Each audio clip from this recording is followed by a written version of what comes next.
नमस्कार प्रिय भक्तगणों, आज हम सोमवार व्रत कथा सुनने जा रहे हैं।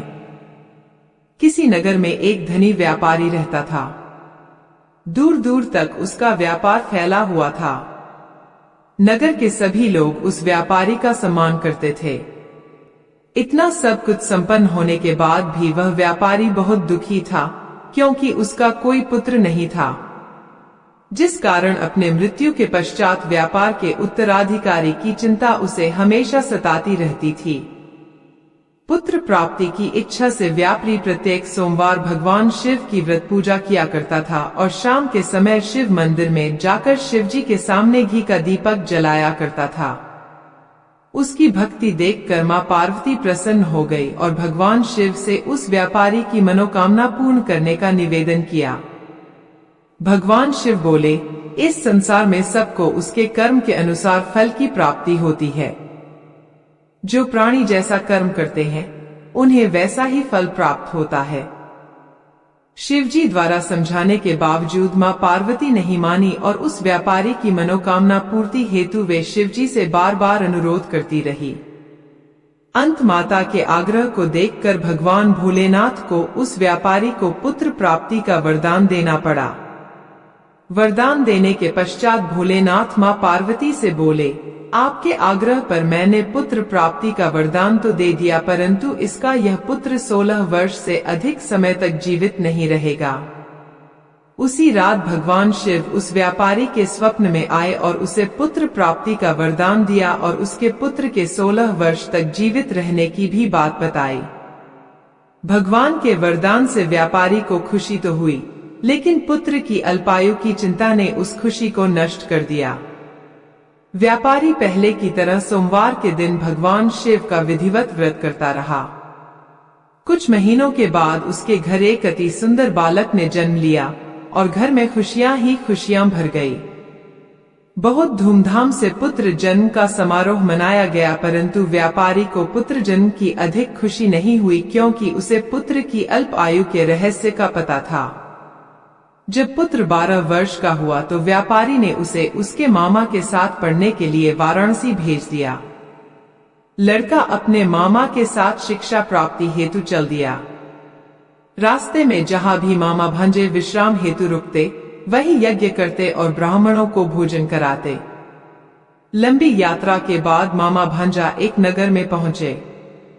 उस दिन नगर के राजा की कन्या का विवाह था, जिस कारण पूरे नगर को सजाया गया था। निश्चित समय पर बारात आ गई, लेकिन वर का पिता अपने बेटे के एक आंख से काने होने के कारण बहुत चिंतित था।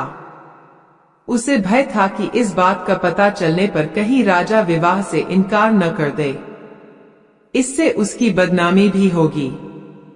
जब वर के पिता ने व्यापारी के पुत्र को देखा तो उसके मस्तिष्क में एक विचार आया। उसने सोचा, क्यों न इस लड़के को दूल्हा बनाकर राजकुमारी से विवाह करा दूं। विवाह के बाद इसको धन देकर विदा कर दूंगा और राजकुमारी को अपने नगर ले जाऊंगा। वर के पिता ने लड़के के मामा से इस संबंध में बात की।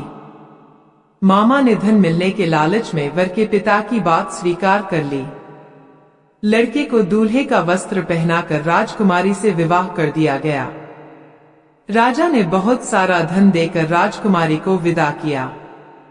शादी के बाद लड़का जब राजकुमारी से साथ लौट रहा था तो वह सच नहीं छिपा सका और उसने राजकुमारी के ओढ़नी पर लिख दिया, राजकुमारी, तुम्हारा विवाह मेरे साथ हुआ था। मैं तो वाराणसी पढ़ने के लिए जा रहा हूँ और अब तुम्हें जिस नवयुवक की पत्नी बनना पड़ेगा वह कान्हा है।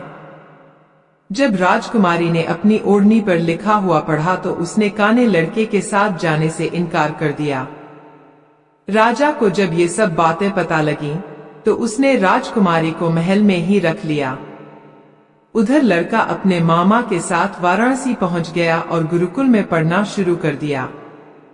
जब उसकी आयु 16 वर्ष की हुई तो उसने यज्ञ किया। यज्ञ के समाप्ति पर ब्राह्मणों को भोजन कराया और खूब अन्न और वस्त्र दान किए। रात को वह अपने शयन कक्ष में सो गया। शिव के वरदान के अनुसार शयनावस्था में ही उसके प्राण पखेरु उड़ गए। सूर्योदय पर मामा मृत भांजे को देखकर रोने पीटने लगा।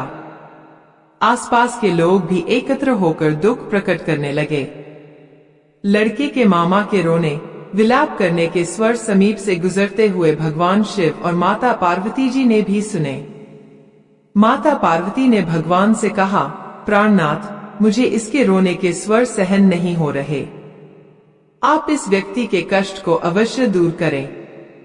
भगवान शिव ने माता पार्वती के साथ अदृश्य रूप में समीप जाकर देखा तो भोलेनाथ माता पार्वती से बोले, यह तो उसी व्यापारी का पुत्र है जिसे मैंने 16 वर्ष की आयु का वरदान दिया था। इसकी आयु पूरी हो गई है। मां पार्वती ने फिर भगवान शिव से निवेदन कर उस बालक को जीवन देने का आग्रह किया। माता पार्वती के आग्रह पर भगवान शिव ने उस लड़के को जीवित होने का वरदान दिया और कुछ ही पल में वह जीवित होकर उठ बैठा। शिक्षा समाप्त करके लड़का मामा के साथ अपने नगर की ओर चल दिया। दोनों चलते हुए उसी नगर में पहुंचे जहां उसका विवाह हुआ था। उस नगर में भी यज्ञ का आयोजन किया। समीप से गुजरते हुए नगर के राजा ने यज्ञ का आयोजन देखा और उसने तुरंत ही लड़के और उसके मामा को पहचान लिया। यज्ञ के समाप्त होने पर राजा मामा और लड़के को महल में ले गया और कुछ दिन उन्हें महल में रखकर बहुत सा धन, वस्त्र आदि देकर राजकुमारी के साथ विदा कर दिया। इधर भूखे प्यासे रहकर व्यापारी और उसकी पत्नी बेटे की प्रतीक्षा कर रहे थे।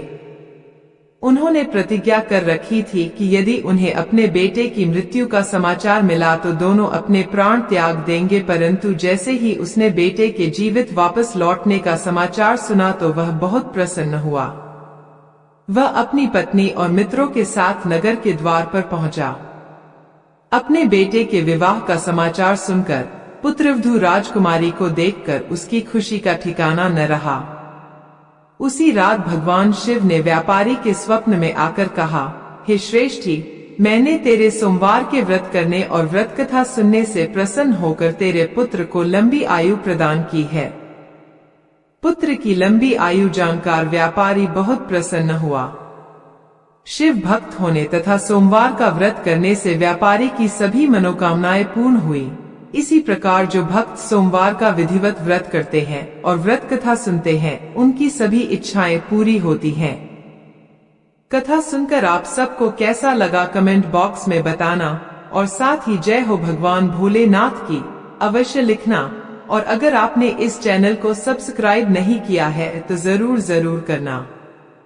आप सभी का बहुत बहुत धन्यवाद।